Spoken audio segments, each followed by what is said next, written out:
Bonjour à tous, bienvenue dans notre leçon d'aujourd'hui.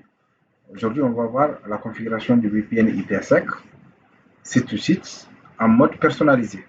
C'est-à-dire, sur les leçons précédentes, nous avons vu la création du VPN IPsec site to site en suivant l'assistant de configuration automatique qui nous permet non seulement de créer les règles de parfait après la création du VPN, des routes statiques. Donc, avec l'accompagnement de l'assistant, nous n'avons pas eu la main totalement sur les étapes à suivre pour créer ce lien VPN IPsec. Et là, nous allons prendre la main pour créer un tunnel VPN IPsec site to site en personnalisé. Donc, c'est-à-dire, on ne va pas utiliser l'assistant qui va nous accompagner. On va utiliser nous-mêmes d'étape par étape pour pouvoir créer ceci. Donc, voilà l'architecture. Nous avons FortiGate HQ et FortiGate Branch, chacun avec le LAN réparti, le réseau 13 en 192 et le réseau 13 en 172 sur les deux sites. Et nous allons créer donc ce tunnel entre le Forti du HQ et du Branch pour permettre l'accès au réseau LAN du HQ, ceux du Branch, de HQ doivent avoir accédé au ceux de Branch aussi également, vice versa. Donc, sans pour autant tarder, nous allons passer à la configuration de ces VPN IPsec site to site. Donc là, c'est l'architecture. Là, je vais redémarrer. Donc là, nous allons directement aller sur la machine du réseau local du HQ pour procéder à la configuration. Donc, VMware. Sachez que sur mon VMware, j'ai des switches virtuels qui sont connectés au LAN du HQ, des switches virtuels créés pour LAN site 2 également, sur lesquels les utilisateurs Branch sont connectés. Je vais sur la machine. Sur les machines, vous avez, j'ai client 01 qui représente la machine cliente du site 1 et FortiGate 1 qui est celui du HQ. FortiGate 2, c'est celui du branch. Et voilà une de ces machines clientes qui est là aussi, client 02. Donc, on va commencer celui du HQ. On va se connecter d'abord. Admin. Admin. Le mot de passe. Donc, on se connecte. Voilà. On va vérifier la configuration IP de chacun. Donc, interface. Network interface. Nous avons l'interface port 1. Donc, c'est lui notre port de sortie. Le réseau local port 2. Donc, on y va directement, sans pour autant tarder.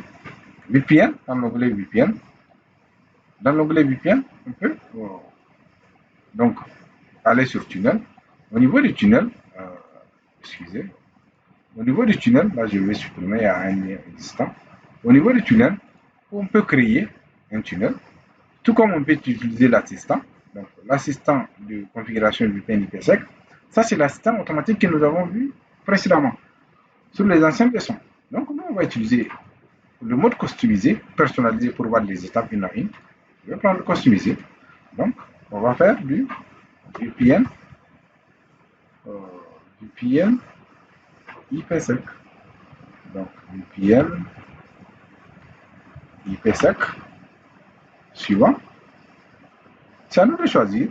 On dit quelle est l'adresse du remote gateway, c'est-à-dire l'adresse IP publique de l'interface de sortie du site du branch 192.168.221.101. Donc l'interface de sortie locale, Internet, il est là. Le local interface, on peut ne pas l'activer.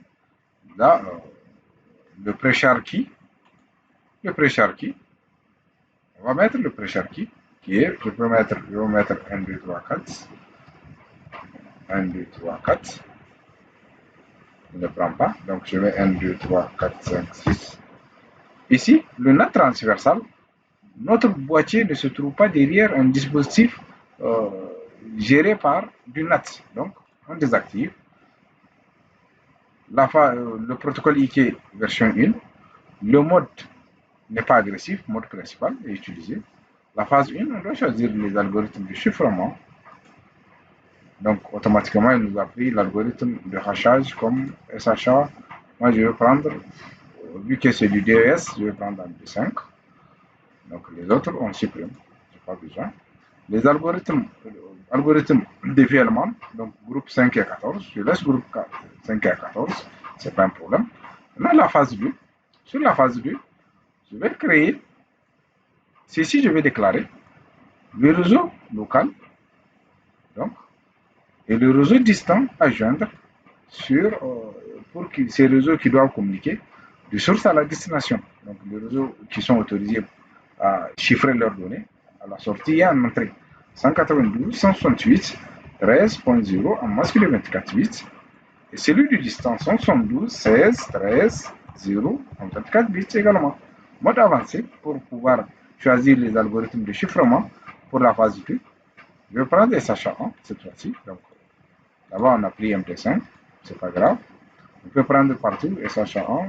Vu que c'est du DES, nous n'avons pas le choix sur les autres iOS ou iOS 256, les autres algorithmes de chiffrement à cause du. On est dans un environnement virtuel et on n'a pas de licence. Donc, définitivement, on laisse 14 et 5, c'est pas un problème. OK? Donc, je fais OK. Là, nous avons fini. Là, nous avons fini avec la création du VPN phase 1 et phase 2. Automatiquement, à, à l'application de la phase 1 et phase 2, une interface virtuelle a été créée sur laquelle on va aller créer une route statique qui va pointer pour joindre le réseau distant. Il faut envoyer le trafic vers le tunnel. Donc, on va dans Network, Static Routes, on va créer une route statique à destination du réseau 172, 16, 13, 0, 254. Tu envoies ça à l'interface du VPN IPsec. Donc, OK. Là, à ce niveau, c'est bon. Ça nous reste une dernière étape. Il faut autoriser le trafic de sortie, bien sûr. Donc, on y va dans Policy and Objects, Policy Firewall. Donc, Firewall Policy. On va créer ici Firewall Policy.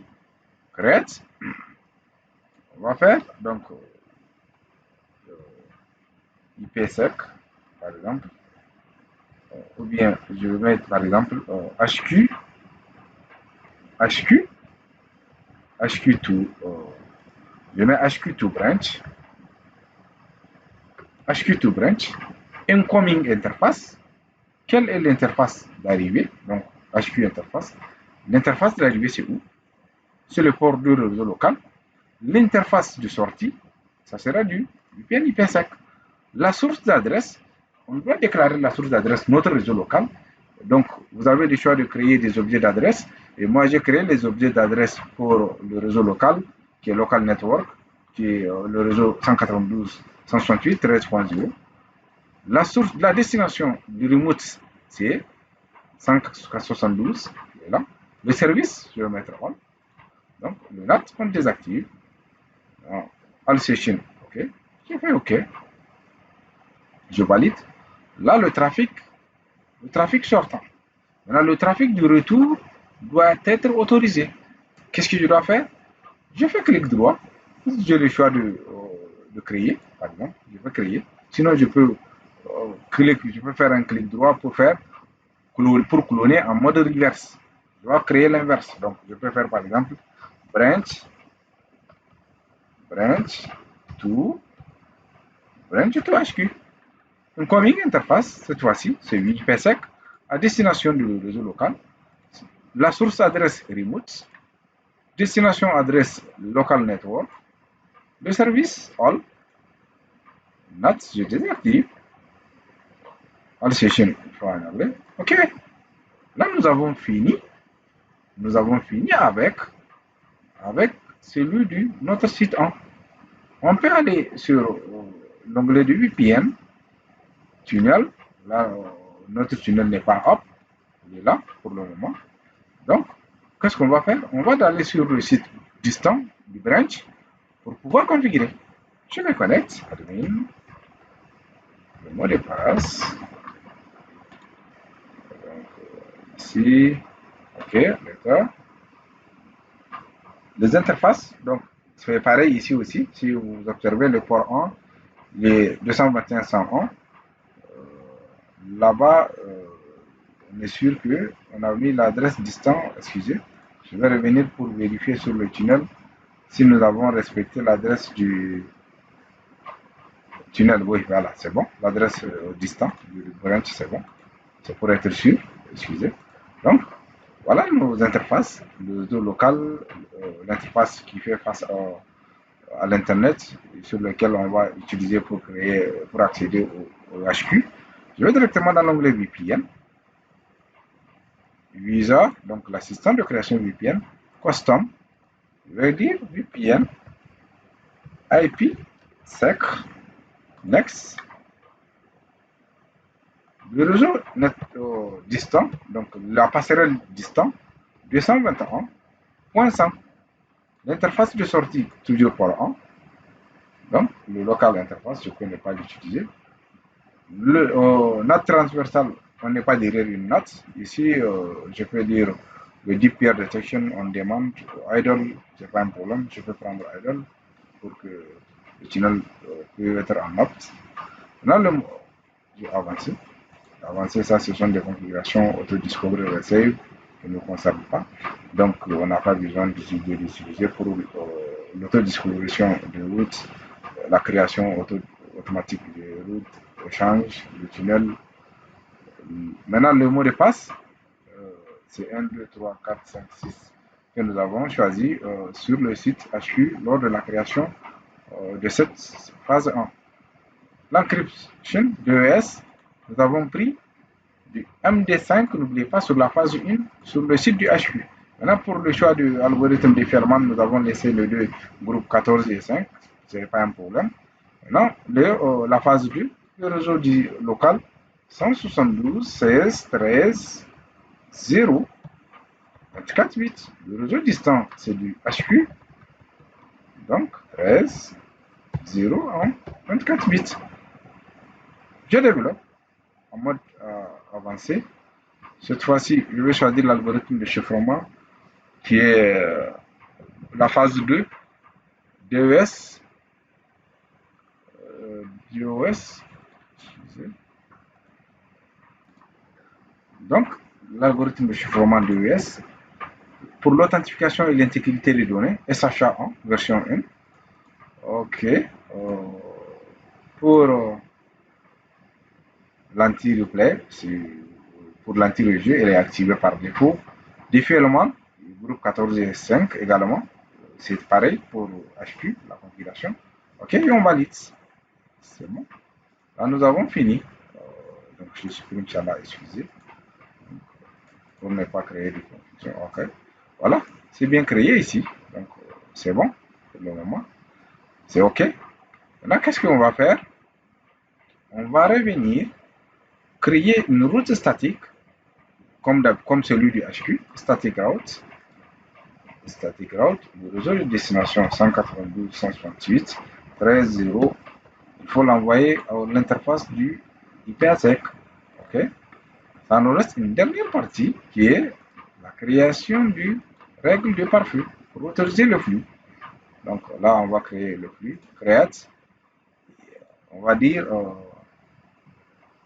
branch, par exemple, branch to HQ,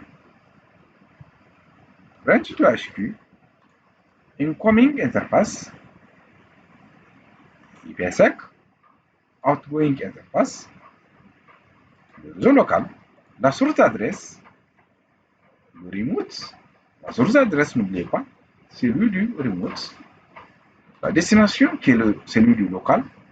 Donc, ça c'est pour dire que le trafic venant du tunnel, du HQ, donc c'est-à-dire, je vais mettre, excusez ici, du HQ to branch, donc c'est HQ to branch, HQ to branch. Voilà, le trafic venant du tunnel, donc du HQ, en entrant vers le réseau local, à destination du réseau local, on va le laisser passer. Ok, voilà, c'est bon. Incoming interface, tunnel, destination, c'est bon, ok, je valide. Maintenant, on va créer la deuxième pour branch to HQ. Branch branch to HQ, branch to HQ, incoming interface ou du réseau local, outgoing l'interface du tunnel, l'adresse source, celui du local, l'adresse de destination, celui du remote, du HQ, le service, all, ok, NAT, je désactive, all session, ok, je valide. À ce niveau, on va aller vérifier, ça ne nous reste plus qu'à vérifier notre tunnel et sera directement en up. Là, on va vérifier, je reviens sur HQ, je vais me connecter, donc on va vérifier le moniteur du tunnel, donc, le moniteur du tunnel, on peut modifier ou bien ici on n'a pas le choix de, donc je reviens sur le remote, je l'ai mis sur VPN, je choisis le idle, donc on a la possibilité de le mettre en up, donc je vais mettre en up, excusez, voilà, on dit bring up, je veux dire toutes les deux phases, voilà, notre tunnel est bien monté. On peut revenir sur HQ, vous allez voir que je vais actualiser, je vais juste actualiser, vous allez voir que le tunnel est up, ouais, le tunnel est up, je peux faire un ping, par exemple, vers 172, 16, 13, 1, voilà, le ping passe. Maintenant, je peux actualiser, vous allez voir le nombre de paquets envoyés et reçus. Donc, ou bien on peut aller monitorer en faisant, on peut aller sur la CLI pour voir le tunnel, on peut dire get IPsec tunnel list. Là, nous avons notre tunnel IPsec sur notre HQ, à partir du HQ. On peut revenir sur le remote branch, on va faire la même chose, ping 192, 168, 13.1, voilà, là aussi le trafic marche très bien, donc on peut aussi vérifier notre tunnel en faisant du get IPsec tunnel list, nous avons notre tunnel et il est bien up. Donc on peut aussi créer sur le tableau de bord, par exemple, des moniteurs. Et donc, on peut créer un moniteur pour VPN. Donc, on peut ajouter un pour VPN. Je peux donc l'état de connexion, les bits, tout dépendra de notre choix, toutes les parties get. Je fais OK, add monitor. C'est juste pour ajouter pour vérifier les sessions VPN. Je sélectionne, en sélectionnant, là, il va nous montrer, il va nous donner la main. On va attendre. On va la regarder. Il y a 5 secondes. Notre tunnel il est bien up.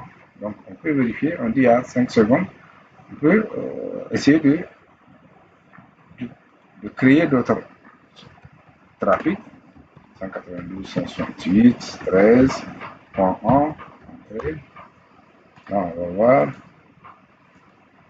Le tunnel est en IPsec. Donc, il y a 5 secondes. IPsec, studio. On peut aussi ajouter d'autres moniteurs, par exemple. Donc, cette fois-ci, on peut dire que le byte, par exemple, existe déjà. On nous dit que ça existe déjà. Le nom, c'est, je peux dire par exemple, session VPN, ajouter par bit. Le nombre de sessions VPN par bit. Là aussi, je peux voir également, c'est la même chose. Donc, on peut aussi voir des sessions, partie view, session, en principe, donc c'est à peu près la même chose. Vous voyez sur les sessions, il y a un trafic du 13 à destination du ICMP, donc le trafic, vous voyez déjà, tout le trafic passe très bien et le trafic est autorisé. J'espère que ça a été clair pour vous.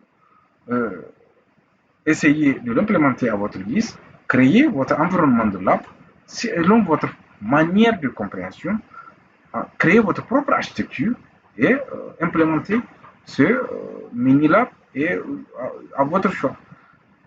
Merci beaucoup. On se dit à la prochaine.